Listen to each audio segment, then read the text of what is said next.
Fala aí, galera, uma ótima sexta-feira para todo mundo. Semana passou muito rápido, hein? Amanhã, Fluminense e Flamengo decidem no Maracanã uma vaga na final do Campeonato Carioca às 9 da noite e hoje, portanto, é dia do técnico Fernando Diniz encerrar a preparação para este jogo. E claro, todo mundo quer saber o que o Diniz está aprontando para essa partida. Teremos surpresas, teremos um time ainda mais ofensivo, ainda mais exposto para tentar esse resultado extremamente difícil e complexo diante do rival. Jogadores lesionados, tem duas preocupações aí que até então não eram preocupações.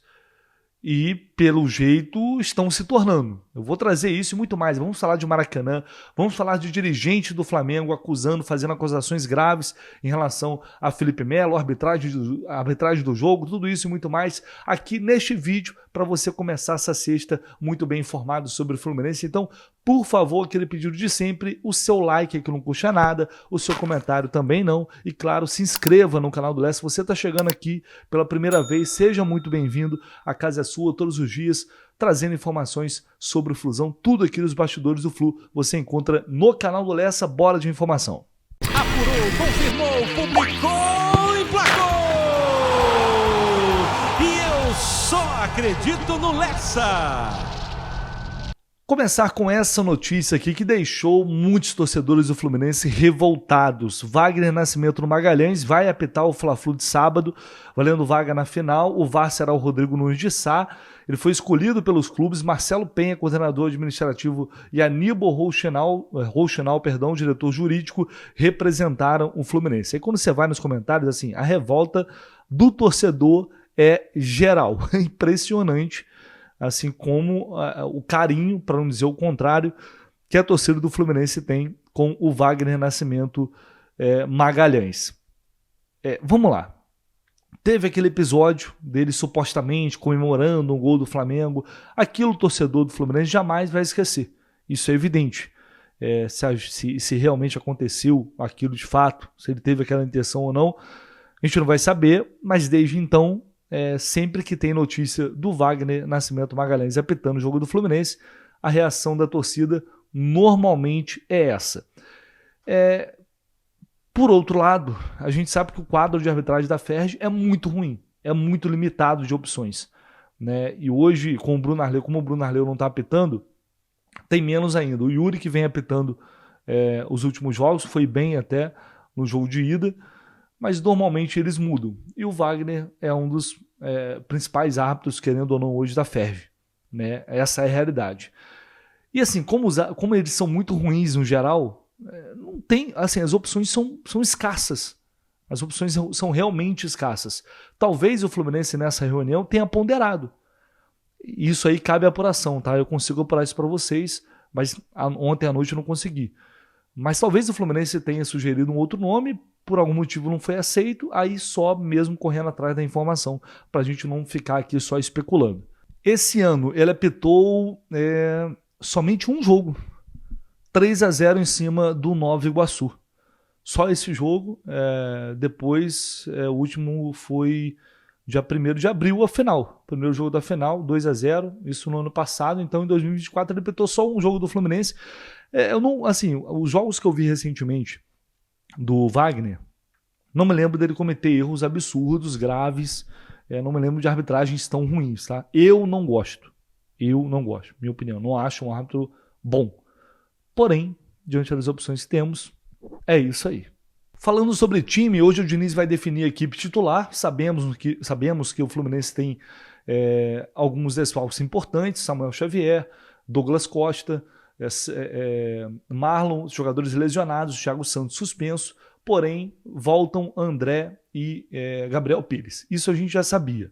Agora, ontem até na live do Jornada a gente falou sobre isso, coisa que eu também não tinha observado. Ganso e Cano não participaram desses últimos treinos, pelo menos fazer uma correção aqui, não é que eles não participaram, eles não apareceram em nenhuma das fotos do material de divulgação do Fluminense. Em nenhuma das fotos. E isso, evidentemente, é estranho, levanta suspeita, porque não é natural. O Ganso sentiu um problema muscular. Ele era dúvida, ao longo da semana o GE disse que não se tratava de uma preocupação, mas parece que não está treinando. E o Cano não tinha sentido nada, aparentemente. Se eles não treinaram nenhum dia essa semana, realmente, aí, faltando um treino para o jogo, é muito preocupante. Então é mais uma informação que a gente, ao longo do dia, a gente vai correr atrás para saber se aconteceu alguma coisa com eles ou não. Tá? Não posso dizer isso, não é uma informação que eu estou gravando aqui, mas pelo material divulgado pelo clube, eles não aparecem. Aí, se realmente o Fluminense não puder contar com esses atletas, aí realmente seria muito complicado, ainda mais do que já é esse jogo. Eu sou sempre otimista, eu não fujo da realidade. A realidade é complicada, mas eu sou otimista porque eu sempre acredito que esse time vai voltar a jogar o futebol que a gente espera. Em algum momento isso vai acontecer, essa chave vai virar. Mesmo que não venha a classificação. Esse jogo é muito importante ganhar, vencer. Se tiver que se despedir do campeonato, que seja com dignidade, que seja com honra, que seja com raça, né? Que dê o mínimo de retorno, de prazer para o torcedor que vai estar assistindo. Isso é o mínimo que eu espero para esse jogo amanhã. Luta, briga, correr mais com o adversário. Enfim, enquanto tiver esperança e chance, a gente tem que acreditar e não pode ser diferente amanhã no Maracanã. O assunto Maracanã, a polêmica Maracanã ganhou um último e novo capítulo, né, ao longo do dia de ontem.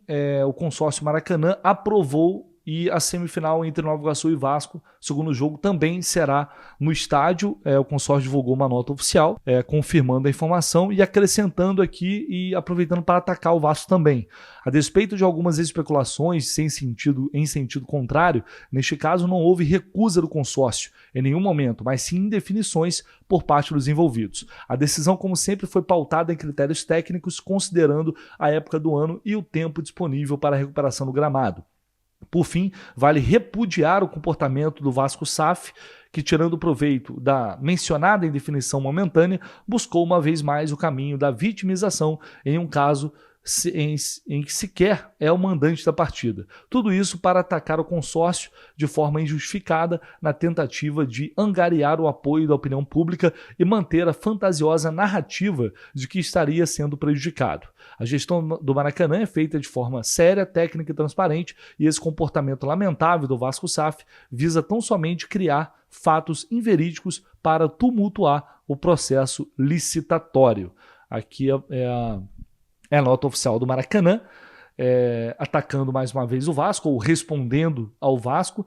Eu falei ontem, não há motivo para que esse jogo não seja no Maracanã. Vai ter data FIFA, o gramado, vai ter tempo de recuperação para o gramado, não vai acontecer jogos nos próximos dias. Então, o jogo, até por ser uma semifinal de Campeonato Carioca, é muito feio. Seria muito ruim que não fosse no Maracanã. Nesse caso, tem que acontecer. Agora, é claro, o Vasco, sempre que tiver uma oportunidade, e esse posicionamento do consórcio, ele acaba ajudando nesse sentido. Né? No caso de Fluminense e Flamengo, acaba ajudando e fazendo com que o Vasco possa se aproveitar disso para se vitimizar e aí criar, aumentar através desse apelo, né? E aí a gente pode dizer apelar mesmo para fazer uma espécie, para se tornar de fato uma propaganda do que o Vasco está trazendo para essa licitação, ou do projeto, né, que o Vasco tem e apresentou junto à W Torre para gerir o Maracanã. Né? Toda e qualquer oportunidade que o Vasco tiver para fazer isso, vai acontecer. Foi o que eu falei ontem, esse assunto irrita, é cansativo, é chato e só vai ter fim quando essa licitação sair. E se é que não vai ter mais, que não vão ter, ou não vão ocorrer mais desdobramentos mesmo após a licitação. Mas, nesse caso, está definida a semifinal entre Vasco e Nova Iguaçu, será no Maracanã. Para a gente fechar, ontem um dirigente do Flamengo, Cacau Cota, atacou o Felipe Melo com palavras muito fortes sobre um lance ocorrido no Fla-Flu. Primeiro eu vou trazer aqui o que ele disse e depois a gente comenta em cima disso. Essa entrevista foi publicada pelo paparazzo rubro-negro. Cara, o Felipe Melo tentando dar um soco na cara do Pedro, meu irmão. A imagem é claríssima, ô Cacau. Covarde, o STJD, né? Não faz nada? Cara, é claro, é porque é o seguinte, eu conheço um pouquinho disso. Aquele soco chama-se mata-cobra no MMA. É um soco que o cara pula e dá de cima para baixo. Existe isso, quem conhece sabe o que eu tô falando. Então, ele fez isso, Pedro. Então, a arbitragem acha que ele tentou tomar a frente. Ele tentou tomar frente nenhuma. Ele começa o movimento de mão fechada e termina de mão aberta, que é o natural. Só não aparece isso na luta porque o lutador tá de luva, seja ou luta de boxe ou de MMA. Então eu acho que o Felipe Melo, como jogador, ele tem que se preocupar com a imagem dele, que ele tá passando uma coisa de covarde e de frouxo. Porque isso não é lugar de fazer isso, né? Se ele tá um atleta aí, tá treinando jiu-jitsu, isso aqui, ele tem que se aposentar e se dedicar a isso. Foi de uma covardia danada com o menino Pedro, que é um menino com futuro fantástico, um menino que é jogador de seleção brasileira. É um menino que não briga com ninguém. Que não briga com ninguém e ele tem aquela atitude desnecessária, covarde, feio, ficou feio, é público, tá público, as imagens mostram isso. É o que eu falei, a máscara uma hora cai.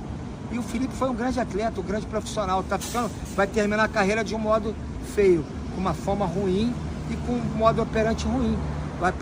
Vai terminar a carreira como covarde e frouxo, mais como brigão do que como um grande jogador. Quem conhece Cacau Cota, é no mínimo irônico ele chamar o Felipe Melo de covarde e frouxo. No mínimo irônico, mas eu vou me reservar aqui ao direito de não me estender em comentários sobre esse camarada, porque os meus advogados não permitiram, né? Se é que vocês me entendem. Mas quem conhece sabe, nos bastidores, como esse cara tumultua, cria polêmica, né? Enfim, nem vou entrar nesse mérito. Eu vou trazer aqui o que ele disse, e tá aí ele falando, né? Ninguém colocando palavras na boca dele, chamando o Felipe Melo de frouxo, e de outras coisas mais.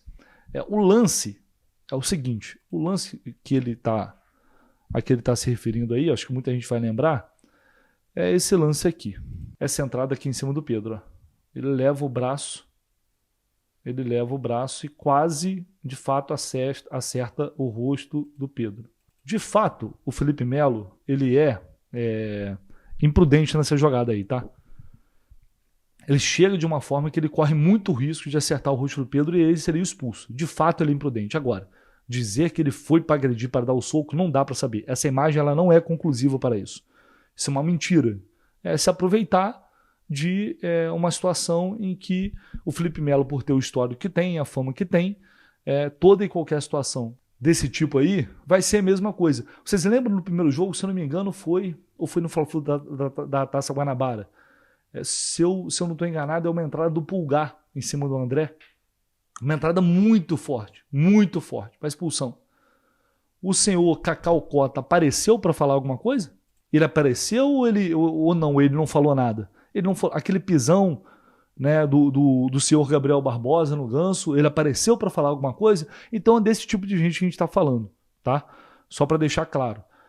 De fato, ele foi imprudente, ele poderia ter chegado com o braço mais baixo, mas é impossível dizer que por aí ele chegou para agredir, para dar um soco no Pedro e não para tentar tomar a frente na jogada, e ele é um cara que chega realmente firme. A gente sabe como o Felipe Melo joga.